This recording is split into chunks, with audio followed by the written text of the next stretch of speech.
صفحہ نمبر 108 اور سورۃ مائدہ کی آیت نمبر 3۔ اعوذ باللہ من الشیطان الرجیم، بسم اللہ الرحمن الرحیم۔ حرمت علیکم المیتۃ والدم ولحم الخنزیر وما أهل لغیر اللہ بہ والمنخنقة والموقوذة والمتردية والنطيحة وما أكل السبع إلا ما ذكيتم وما ذبح على النصب وأن تستقسموا بالأزلام ذلكم فسق۔ حرام کیا گیا ہے تمہارے اوپر مردار کا گوشت، گلے کا خون، خنزیر کا گوشت اور جس چیز کے اوپر غیر اللہ کا نام پکارا جائے، اور وہ جانور جو گلا گھٹنے سے یا کہ چوٹ لگنے سے یا اوپر سے نیچے گرنے سے یا کسی جانور کے سینگ مارنے سے یا کسی جانور نے اس کو کھایا ہو، مگر جس کو تم ذبح کر لو وہ تمہارے لیے حلال ہے۔ اور وما ذبح علی النصب، اور جو جانور آستانوں پہ ذبح کیے جائیں۔ وَأَن تَسْتَقْسِمُوا بِالْأَزْلَامِ، یہ کہ تم قسمت طلب کرو بالازلام، تیروں کے ذریعے سے۔ ذالکم فسق، یہ کام جو ہیں یہ گناہ کے کام ہیں۔ کل تک سبق ہوا تھا وما ذبح علی النصب، نصب جمع نصب کی، جیسے آپ سن کے آئے ہو کہ مشرکین مکہ نے پتھر جو ہے وہ نصب کیے تھے، ان آستانوں کے اوپر وہ جانور ذبح کرتے تھے، تو اللہ تعالیٰ نے فرمایا یہ جانور جو ہیں یہ حرام ہیں۔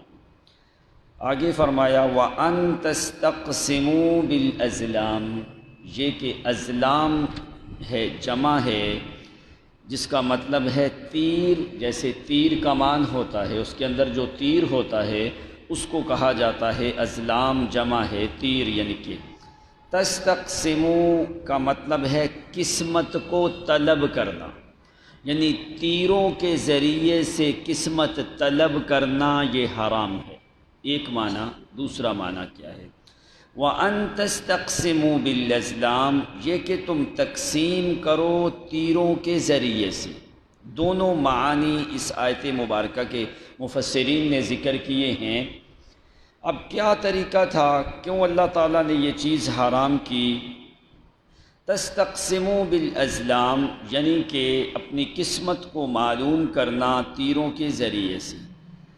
جو بھی بیت اللہ کا سادن یا وہاں پہ آدمی کوئی کاہن ہوتا، انہوں نے اپنے تھیلے کے اندر تیر رکھے ہوتے، 3 قسم کے تیر ہوتے۔ یہ لوگ مشرکین مکہ یہ ان کے پاس جاتے، کوئی بھی انہوں نے کام کرنا ہوتا، کسی سفر پہ جانا ہوتا یا کوئی شادی کرنی ہوتی یا کوئی تجارت کرنی ہوتی، تو یہ اس سادن یا کاہن یا جادوگر یا ساحر کے پاس جاتے تو کہتے ہمارے لیے قسمت معلوم کرو، کیا ہمارے لیے یہ کام کرنا ٹھیک ہے یا غلط ہے۔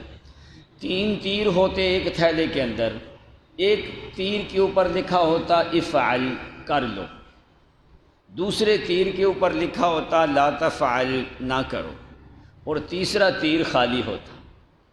وہ اس کے پاس جاتے، جا کے کہتے جی بتاؤ ہمیں، ہم نے سفر کرنا ہے، کیا ہمارے لیے ٹھیک ہے کہ نہیں۔ وہ جو ساحر، کاہن یا جادوگر یا سادن ہوتا، وہ ان سے پیسے لے کے تھیلے سے تیر نکالتا۔ اگر اس تیر کے اوپر لکھا ہوتا افعل، کرو، تو وہ کام پھر جو ہے وہ کر لیتے، اور اگر تھیلے اس تیر کے اوپر لکھا ہوتا لا تفعل، تو وہ کبھی بھی وہ کام نہیں کرتے تھے، پورا 1 سال کے لیے اس کام کو مؤخر کرتے تھے۔ اگر خالی تیر نکل آتا تو پھر جو ہے وہ دوبارہ قرہ اندازی کرتے، دوبارہ تیر نکالتے۔ جو ہے دوسرے مفسر نے یہاں پہ ترجمہ کیا کیا ہے، انہوں نے کہا تیروں کے ذریعے سے بدفعلی کرنا حرام ہے۔ یہ فال نہیں نکالتے لوگ جو ہیں، انہوں نے ترجمہ اس لفظ کا کیا کیا ہے، تیروں کے ذریعے سے فال نکالنا حرام ہے۔ انہوں نے اردو لغت میں یہ ترجمہ کیا ہے، لیکن عربی کے الفاظ میں اور لغت کے اعتبار سے ترجمہ یہ بنتا ہے کہ یہ تم قسمت کو طلب کرنا، تقسیم عام جو معنی میں ہے، بالازلام، تیروں کے ذریعے سے۔ دوسرے چیز کہ کچھ دوسرا ساحر جو جادوگر ہوتا اس نے کوئی اپنے پاس اور تیر رکھے ہوتے، ان تیروں کے اوپر لکھا ہوتا امرنی ربی، میرے رب نے مجھے حکم دیا ہے، اتنا بڑا ظلم کرتے۔ دوسرے تیر کے اوپر لکھا ہوتا نہانی ربی، میرے رب نے مجھے منع کر دیا، اور تیسرا تیر جو ہے وہ خالی ہوتا۔ اب یہ ایک جادوگر کے پاس، ایک کاہن ساحر کے پاس فال نکالنے کے لیے جاتے کہ بھئی یہ فال نکالو، کیا ہمارا یہ کام ٹھیک ہے یا کہ غلط ہے نا؟ تو وہ جس وقت نکالتا، اب الفاظ اوپر کیا ہوتے؟ امرنی ربی، میرے رب نے مجھے حکم دیا۔ اب دوسرے کے اوپر لکھا ہوتا نہانی ربی، میرے رب نے مجھے منع کیا۔ اب اس رب اور الہ یہ کس چیز کو سمجھتے تھے؟ اگر یہ اللہ تعالیٰ جو الہ حقیقی ہے، اگر اس کو سمجھتے کہ بھئی وہ الہ ہے، تو اللہ تعالیٰ نے تو حکم نہیں دیا جاؤ بھئی سفر پہ جاؤ، کسی کو سفر پہ جانے کا، کسی کو منع کرنے کا، کسی کو تجارت کرنے کا، کسی کو شادی، ایسے کاموں کا تو اللہ حکم نہیں دیتا۔ تو یہ اللہ تعالیٰ کے اوپر بہتان تھا، اس وجہ سے آ کے یہ لوگ گناہ گار ہو۔ اگر اللہ کے علاوہ کسی اور کو رب سمجھتے تھے، کسی اور کو الہ سمجھتے تھے، وہ تو سراسر سرے سے ہی حرام تھا نا، کہ بھائی کسی اور کو اللہ کے علاوہ معبود اور الہ سمجھنا یہ سرے سے حرام تھا۔ دوسری چیز کہ جس وقت یہ لوگ لا کے جانور کو ذبح کرتے، اب ان کو کیسے تقسیم کیا جاتا؟ جو نظر غیر اللہ ہوتی اس کو کیسے تقسیم کیا جاتا؟ اگر اونٹ ہے تو اس کے وہ 28 حصے بناتے گوشت کے، اونٹ کے 28 حصے بناتے، اور 7 قبیلے وہاں پہ جمع ہوتے، 7 جو بڑے بڑے قبائل تھے، وہ 7 بڑے بڑے قبائل جمع ہو کے اس نظر غیر اللہ کے گوشت کو تقسیم کیا جاتا۔ اب اس کو تقسیم کرنے کے لیے انہوں نے 10 تیر لگا کے رکھے تھے، 10 جو ہیں وہ بڑے تیر لگا کے رکھے ہوئے تھے، ان کے اوپر انہوں نے لکھا ہوا تھا کہ بھائی اس آدمی کو 1 حصہ ملے گا، اس آدمی کو 2 حصے ملیں گے، اس آدمی کو گوشت کے، جیسے قربانی کا گوشت نہیں ہوتا، وہ کہتے ہیں اس کو 3 حصوں میں تقسیم کر کے یہ حصہ اس کا، یہ حصہ اس کا، یہ حصہ اس کا۔ اب یہ نظر غیر اللہ کے جو جانور ذبح کرتے، اس کا گوشت اب کیسے وہ تقسیم کریں؟ سبیل المثال لکھا ہوتا فض دو، اس تیر کے اوپر وہ تیر نکالا جاتا۔ اب فض اگر لکھا ہوتا تو اس کا جس قبیلے کے نام کا وہ تیر نکل آتا، اس کو گوشت کا 1 حصہ ملتا۔ اب دوسرا جو تیر ہے، دوسرا تیر نکالا جاتا، اس کے اوپر لکھا ہوتا الطوأم، اس کو 2 حصے دیے جاتے۔ تیسرا تیر نکالتے، اس کے اوپر لکھا ہوتا تھا القریب، اس کو 3 حصے تقسیم کر دیتے۔ چوتھا تیر نکالا، اس کے اوپر لکھا تھا الحلس، اس کو 4 حصوں میں تقسیم کر دیتے۔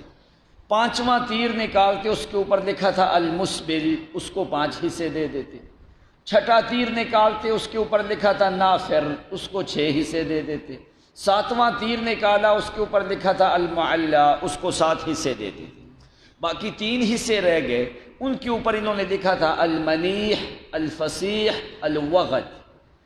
ان 3 تیروں میں سے کسی قبیلے کے نام کا اگر یہ تیر نکل آتا، فلا نصیب لہم، ان کے لیے کوئی حصہ مقرر نہیں ہوتا تھا۔ اس کے اوپر کیا ہوتا؟ وہ جو جانور نظر غیر اللہ کا ذبح ہوا ہے، ان 3 تیروں میں سے کوئی ایک تیر نکل آتا، جس قبیلے کے نام، اس قبیلے کو گوشت نہیں ملنا، اس نے پورے اونٹ کی قیمت ادا کرنی، اس کو گوشت بھی نہیں ملتا اور اس نے پورے اونٹ کی قیمت بھی ادا کرنی ہے۔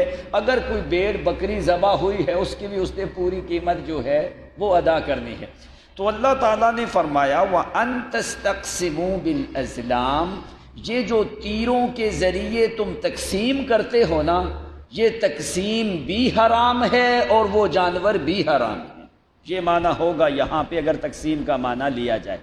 دوسری چیز کہ اگر یہ بدفعلی کے ذریعے سے تیر نکالتے ہیں تو فرمایا یہ بدفعلی کرنا یہ بالکل حرام ہے۔ قسمت کے فیصلے نکالنا، اس لیے کہ تیروں کے ہاتھ میں قسمت کے فیصلے جیسے لوگ طوطے کے پاس جاتے ہیں، طوطا نہیں ہوتا پنجرے میں بند کر کے جو اس نے بٹھایا ہوتا ہے، اس سے جا کے لوگ پوچھتے ہیں کہ بھئی یہ آدمی ٹھیک ہے یا نہیں ہے۔ کچھ لوگ کسی طرح فال کہتے ہیں فال نکالو، وہ فال کیوں نکالتے ہیں؟ اس کو بتانے کے لیے بھئی تیرے لیے یہ شادی کرنا بہتر ہے یا غلط ہے، تیرے لیے یہ کام کرنا بہتر ہے یا کہ نہیں، فال نکالو جی۔ کوئی قرآن سے نکالتا ہے، کوئی کلموں سے نکالتا ہے، کوئی دھاگوں سے نکالتا ہے، کوئی نگینوں سے نکالتا ہے، کوئی کوڑیوں سے فالیں نکالتے ہیں۔ یہ جتنے بھی کام ہیں یہ سب حرام کے کام ہیں، کوئی بھی ان میں سے حلال کا کام ہو۔ یہ تو قرآن نے کہا وَأَن تَسْتَقْسِمُوا بِالْأَزْلَامِ، یہ فالیں نکالنا، قسمت کے فیصلے کرنا، ایسے قرہ اندازی کرنا یہ حرام ہے۔ اب دیکھو قرہ اندازی کہاں کی جاتی ہے؟ اللہ تعالیٰ نے قرہ اندازی کرنے سے منع نہیں کیا۔ زکریا علیہ السلام نے کلمے پھینکی نا کہ بھائی کون آدمی جو ہے مریم صدیقہ کی کفالت کرے، تو قرہ اندازی کہاں کی جاتی ہے؟ بہت بڑا قانون ہے سمجھنے والوں کے لیے۔ ہمیشہ قرہ جو ہے دو متساوی لوگوں کے درمیان کیا جاتا ہے۔ ایک کام میں دو متساوی شریک ہوں، ان دونوں کے درمیان قرہ اندازی کی جاتی ہے۔ جیسے مثلا ایک مکان ہے، اس مکان کی قیمت ہے 20 لاکھ، دو بھائی ہیں، دونوں بھائیوں نے مل کے وہ مکان تعمیر کیا، دونوں نے آدھے آدھے پیسے لگائے، وہ مکان تعمیر کر دیا۔ اب اس مکان کے اندر دونوں برابر کے شریک ہیں، دونوں مساوی ہیں۔ اب ایک بھائی کہتا ہے کہ بھائی میں تمہیں آدھی قیمت دے دیتا ہوں، یہ مکان مجھے دے دو۔ دوسرا بھائی کہتا ہے نہیں، میں تمہیں پیسے دے دیتا ہوں، یہ مکان تو مجھے دے دو۔ اب یہ دونوں مساوی ہیں، مکان ایک ہے، چیز ایک ہے، لیکن دونوں اس میں متساویان، دونوں برابر کے شریک ہیں۔ اب ان دونوں کے درمیان ابھی قرہ اندازی کر سکتے ہیں کہ بھائی جس کا نام قرہ پہ نکل آیا وہ جو ہے وہ مکان رکھ لے گا، باقی دوسرا جو آدمی ہے وہ اس کو پیسے دے گا۔ آگے اس کا طریقہ ہے، چاہے اس کا نام لکھ کے اس کاغذ کو بند کر کے کچھ پرچیاں بنا کے اس کو کسی ایسی جگہ پہ رکھ دو جو کہ ایک نابالغ بچہ جو ہے وہ پرچی اٹھا لے، جس کا نام آ گیا خلاص اس کو مکان دے دو۔ اس چیز سے تمہیں شریعت نے منع، لیکن قرہ اندازی کی کہاں جاتی ہے؟ جب ایک کو غضبناک کیا جائے وہاں پہ قرہ اندازی نہیں ہوتی، ایک کے اوپر ظلم کیا جائے وہاں پہ قرہ اندازی نہیں ہوتی، ایک کا حق تلف کیا جائے وہاں پہ قرہ اندازی۔ اب دوسری مثال، جیسے ایک آدمی نے شادی کی، اس کی 4 بیویاں ہیں۔ اب 4 بیویوں میں سے اس آدمی نے کسی جگہ سفر پہ جانا ہے، کیا اس کے پاس اتنی وسعت اور طاقت نہیں ہے کہ 4 بیویوں کو وہ سفر پہ لے کے جائے؟ وہ اس کا ایک طریقہ کار ہے کہ وہ کسی ایک بیوی کو سفر میں لے کے جاتا ہے۔ اب وہ 4 بیویوں کے درمیان وہ قرہ ڈالتا ہے، جس کا نام آ گیا اس کو جو ہے وہ سفر پہ لے جاتا ہے۔ اب یہ جو چیز ہے یہ کسی دوسرے کو غصہ دلانے والی بھی نہیں، دوسرے کے اوپر ظلم بھی نہیں، کسی کی حق تلفی بھی۔ جیسے نبی اکرم صلی اللہ علیہ وسلم کی زندگی ہمارے لیے نمونہ ہے۔ امہات المومنین، جس وقت آپ سفر پہ جاتے آپ امہات المومنین کے درمیان قرہ ڈالتے، جس بیوی کا نام آتا اس کو سفر پہ لے جاتے۔ آپ نے فرمایا اللہم ھذا قسمی فیما املک فلا تلبنی فیما تملک ولا املک، یا اللہ یہ میں محمد کی تقسیم ہے جیسے میں کرتا ہوں، لیکن جس بیوی کا نام آ جائے میں اس کو لے جاتا ہوں، لیکن میرا دل میرے اختیار میں نہیں ہے، میرا دل پھر بھی عائشہ صدیقہ کی طرف مائل ہو جاتا ہے۔ دلوں کے اوپر قبضہ تو اللہ تعالیٰ کی ذات ہے، یعنی اس طریقے سے آدمی قرہ اندازی جو ہے وہ کر سکتا ہے۔ لیکن یہ جو طریقہ لوگ کرتے ہیں یا یہ جو کفار مکہ کرتے تھے، اس تقسیم اور اس قرہ سے نبی علیہ الصلوۃ والسلام نے اور قرآن نے اور شریعت نے منع کر دیا۔ دوسرے کی حق تلفی نہ ہو وہاں پہ قرہ ڈالا جائے، دوسرے کو غصہ نہ دلایا جائے کہ وہ غضبناک ہو۔ تیسری بات کہ کسی دوسرے کا حق تلفی، جیسے نبی علیہ الصلوۃ والسلام مدینہ منورہ میں ہجرت کر کے آئے، انصار صحابہ میں سے ہر ایک انصاری کا دل تھا کہ نبی علیہ الصلوۃ والسلام میرے گھر میں رک جائے۔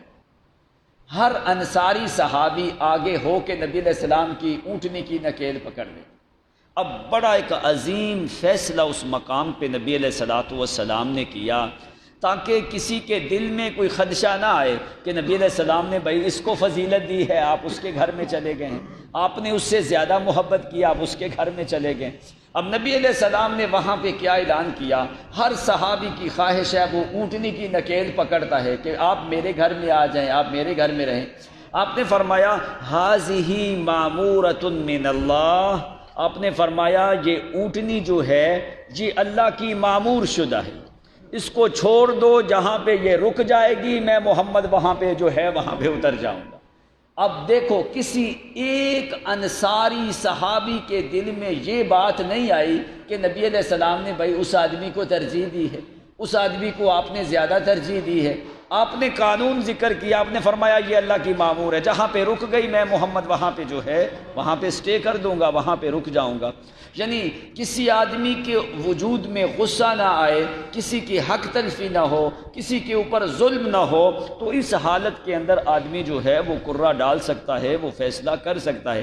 لیکن فرمایا مکے والو یہ جو تم نے طریقہ بنایا ہے، ایک تو غیر اللہ کے نام کے جانور ذبح کیے جاتے ہیں، پھر دوسری یہ بدفعلی کے ذریعے سے تم قسمت کا حال طلب کرتے ہو، حالانکہ اللہ تعالیٰ کے علاوہ آپ نے قرآن پاک نے فرمایا وَمَا تَدْرِي نَفْسٌ مَاذَا تَكْسِبُ غَدًا، کسی کو یہ پتہ نہیں کہ کل کو کیا ہونے والا ہے۔ تو اب قرآن تو یہ کہتا ہے کہ کسی کو پتہ نہیں ہے، تو پیر کہے نہیں مجھے پتہ ہے، تو پھر یہ قرآن پاک کے خلاف ہے، اللہ تعالیٰ کی کتاب کے خلاف ہے۔ نہ تو کوئی نبی غیب جانتا ہے تو نہ کوئی ولی غیب جانتا ہے۔ اب آج کے زمانے میں لوگ کیسے تمہیں قسمت کے حال بتاتے ہیں؟ ہر روز آپ اخباروں پہ نہیں دیکھتے؟ اس کا برج کیا ہے؟ اس کا برج ہے، اس کا عقرب، یہ ستاروں کے ذریعے، یہ عقرب ہے، یہ سرطان ہے، یہ اسد ہے، یہ ہوت ہے، یہ فلان ہے، یہ فلان ہے۔ جس کا یہ عقرب ہو کہتا ہے جی اس کے لیے تجارت کرنا بہتر ہے، اس کے لیے فلاں جگہ پہ شادی کرنا بہتر ہے، اس کے لیے یہ کام کرنا بہتر ہے۔ یہ ان کو کس نے بتایا ہے؟ کس نے ان کو بتا دیا؟ یہ کیسے لوگوں کی قسمت کے فیصلے کر رہے ہیں؟ یہ جتنے بھی لوگ ہیں یہ فال بازی کرنے والے، ایسے لوگوں کو بتانے والے، یہ سب کام اللہ تعالیٰ نے فرمایا ذالکم فسق، یہ سارے کام حرام کے کام ہیں۔ ان میں سے کوئی بھی حلال کا، کوئی دھاگے کے ذریعے، کوئی انگوٹھوں کے ذریعے، کوئی بالشت کے ذریعے، تیرے اوپر یہ ہو گیا، تیرے اوپر وہ ہو گیا، ایسے ہو گیا، یہ ہو گیا، کس نے کوئی بھی غیب کا علم جانتا نہیں ہے۔ یہ ساری تہم پرستی، ایسے کام مجاہد تابعی آج سے جو ہے 13 صدیاں پہلے گزرا، انہوں نے پتہ کیا جملہ ذکر کیا؟ انہوں نے کہا کہ یہ بدفعلی نکالنا، یہ غلط جو کام ہیں یہ صرف عربوں کے ہاں نہیں ہیں، انہوں نے کہا یہ فارس کے علاقے میں بھی پائے جاتے ہیں، اور یہ روم کے علاقوں میں بھی جو ہیں، یہ عیسائیوں کے ہاں، ہنود کے ہاں، یہود کے ہاں، نصارہ کے ہاں، نان مسلم لوگوں کے ہاں، آج کل ہندوؤں کے ہاں، یہ ساری کامیں، یہ سارے کام جو ہیں یہ غیر مسلم لوگوں کے کام ہیں، کسی مسلمان نے ایسے کام نہیں کیے۔ تو یہ فال نکالنا یا قسمت کے حال پوچھنا کسی ساحر یا کاہن یا جادوگر کے پاس، ایسی نیت کے لیے لے کے جانا کہ بتاؤ جی میرا وہاں پہ رشتہ کرنا ٹھیک ہے، میرا یہ کام کرنا ٹھیک ہے، کسی کے باپ کیا اس نے اللہ کی اصول اور ضوابط کا استخارے میں کیا ہے، اور استخارے کا طریقہ بھی شریعت نے بتایا۔ یہ طریقہ کوئی نہیں کہ استخارے کی دعا لکھ کے، لوگ کہتے ہیں تکیے کے نیچے رکھ کے سو جاؤ، رات کو خواب میں آئے گا، اگر سبز چیز نظر آئی تو اس کا مطلب ہے ٹھیک ہے، اگر دوسری چیز نظر آئی تو اس کا مطلب ہے یہ غلط ہے۔ حالانکہ یہ استخارے کا طریقہ ہی نہیں۔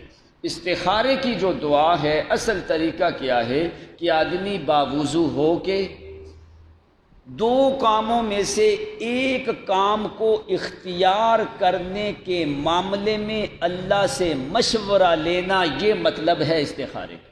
اب اس کا طریقہ کار کیا ہے کہ ایک آدمی چند دن پہلے دعا کرتا ہے اللہم انی استخیرک بعلمک واستقدرک بقدرتک فانک تعلم ولا اعلم، یا اللہ یہ جو میں کام کر رہا ہوں اس کام کے لیے یا اللہ میں تیری ذات سے مشورہ چاہتا ہوں، اس لیے کہ تیری ذات قادر ہے، میں قادر نہیں ہوں، فَإِنَّكَ تَعْلَمُ وَلَا أَعْلَمُ، یا اللہ تو جانتا ہے میں نہیں جانتا. إِن كَانَ هَذَا الْأَمْرُ خَيْرٌ لِّي فَاقْدِرْهُ لِّي فَيَسِّرْهُ لِّي. جب آدمی نے کوئی کام کرنا ہو تو آدمی یہ دعا پڑھ کے اس کام کو کرنے کی طرف کوشش کرے. اگر وہ کام ہو جائے تو اس کا مطلب ہے اس کا استخارہ نکل آیا، یہ کام اس کے لیے فائدے مند. اگر اس کام کے سامنے کوئی رکاوٹ آ جائے تو اس کا مطلب ہے یہ کام اس کے لیے بہتر نہیں ہے، اس لیے کہ اس نے اللہ سے جو مشورہ لیا ہے. یا اللہ اس استخارے کا مطلب کیا ہے؟ یا اللہ ان کان ھذا الامر خیر لی فاقدرہ لی فیسرہ لی. یا اللہ یہ جو میں کام کرنے لگا ہوں، اگر یہ کام میرے لیے بہتر ہے، اس کو میرے مقدر کر دے، اس کو میرے لیے آسان کر دے.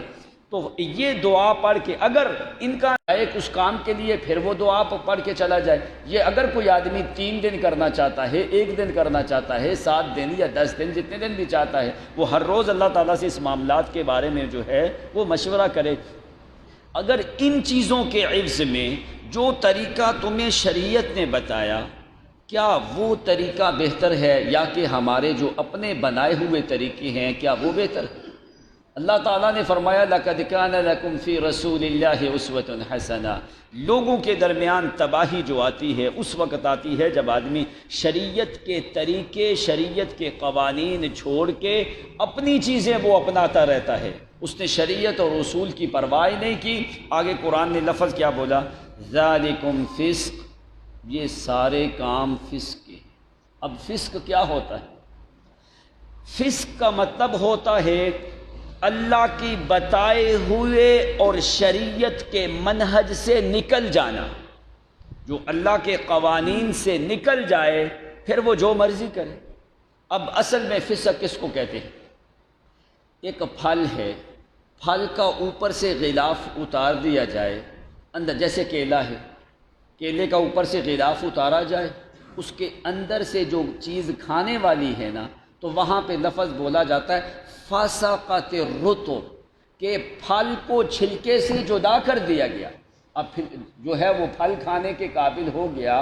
جس وقت چھلکا اتار دیا جائے، اندر اصل چیز کھانے والی نکل جائے، اس کے اوپر لفظ بولا جاتا ہے فسقط الرطب، کہ آدمی نے چھلکے غلاف کو ہٹا دیا، اصل چیز اندر سے نکل ہے. اب جس وقت وہ غلاف، وہ چھلکا، وہ اتر کے الگ ہو جاتا ہے نا، تو وہاں پہ لفظ بولا جاتا ہے فسقہ. اسی طرح آدمی جب اللہ اور پیغمبر کی شریعت سے نکل کے الگ ہو جاتا ہے، اس کو فاسق کا لفظ کہا جاتا ہے. یہ مطلب ہے فاسق کو فاسق کیوں کہا جاتا ہے؟ اصل اس کی وجہ کیا ہے؟ جس وقت وہ چھلکا اتر سے پھل سے الگ ہو جاتا ہے، تو اسی طرح فرمایا جس وقت آدمی اللہ کے بتائے ہوئے منہج اور قانون سے نکل جاتا ہے، اس وقت اس آدمی کو فاسق کہا جاتا ہے. اب دیکھو، ایک پھل ہے، وہ اس وقت تک محفوظ ہے، سیب ہے، وہ اس وقت تک محفوظ ہے جب تک اس کے اوپر غلاف ہے. اب جب اس کا چھلکا اتار دو، چھلکا اتار کے رکھ دو، اس کے اوپر مکھیاں آئیں گی کہ نہیں آئیں گی؟ مچھر بھی آئے گا، جانور آئیں گے، وہ بدبو چھوڑے گا، تعفن آئے گا، وہ ساری چیزیں آ گئی نا. تو اللہ تعالیٰ نے مومن کے اوپر قرآن اور شریعت کا غلاف لگا کے اس کو محفوظ کر دیا. اللہ تعالیٰ نے مومن کے اوپر جو ہے قرآن، سنت، شریعت، منہج، اصول، قانون کا غلاف دے کے اس کو محفوظ کر دیا، تاکہ کوئی پیروں والی گندی مکھی اس کے اوپر نہ بیٹھے، کوئی مولوی گندا اس کے قریب نہ آئے، کوئی قبر کا مجاور اس کو گندا نہ کرے، کوئی مکھی، کوئی مچھر اس کو آ کے گندا نہ کرے، کوئی قبروں کے پجاری جو ہیں، کوئی ایسے جو لوگ ہیں، ایسے آ کے اس کو گندا نہ کریں. جس طرح پھل کا چھلکا اتر جائے، ہر جانور اس کے اوپر آ جاتا اور اس میں بو آنی شروع ہو جاتی ہے کچھ دیر کے بعد.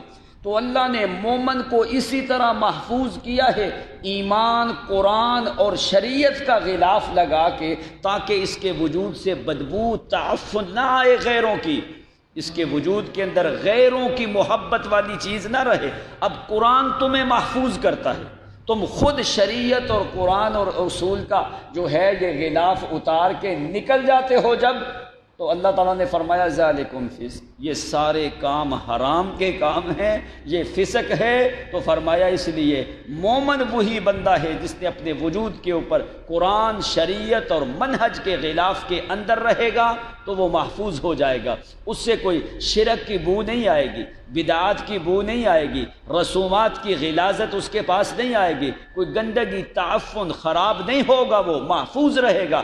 جس وقت اس نے اللہ کی کتاب کو چھوڑا، پھر بھیڑ بکریوں کی طرح مولوی اور پیر تمہیں گھیر کے لے جائیں گے۔ تو اس لیے اگر اپنا ایمان محفوظ رکھنا چاہتے ہو تو قرآن والے غلاف کے اندر رہو، شریعت والے غلاف کے اندر رہو، اس منہج اور قانون کے اندر رہو گے تو تمہارا ایمان محفوظ رہے گا۔ وآخر دعوانا الحمدللہ رب العالمین، والعاقبۃ للمتقین، والصلاة والسلام علی سید الانبیاء والمرسلین۔